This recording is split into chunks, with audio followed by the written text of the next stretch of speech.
Hello students, welcome back. In today's lecture, we're going to continue our discussion on the production of urine. Let us bring back all the structures we drew in the last lecture.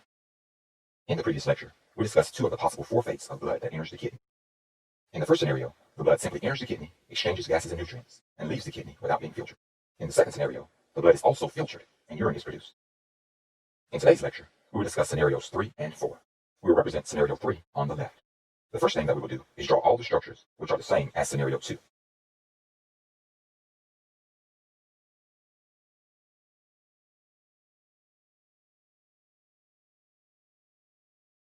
As you can see, scenario 3 on the surface is almost identical to that of scenario number 2.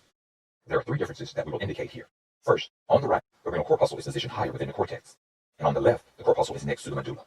Secondly, on the right, the nephron loop gets very little into the medulla, and the nephron loop on the left extends all the way through the medulla. The third difference has to do with the capillaries. On the right, the capillaries are mainly associated with the convoluted tubules. On the left, the capillaries are associated with the nephron loop.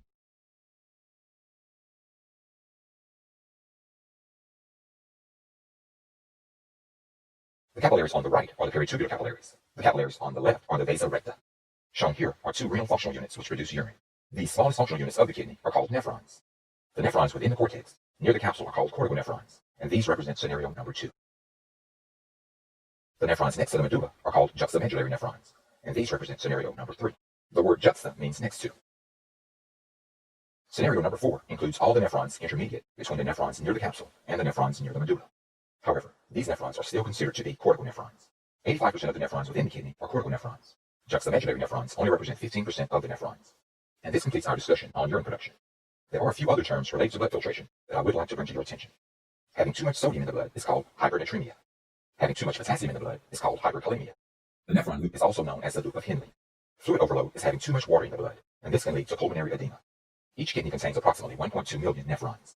This concludes our second lecture on the production of urine. And for now, it also concludes our discussion on the urinary system. I hope that you've learned a lot.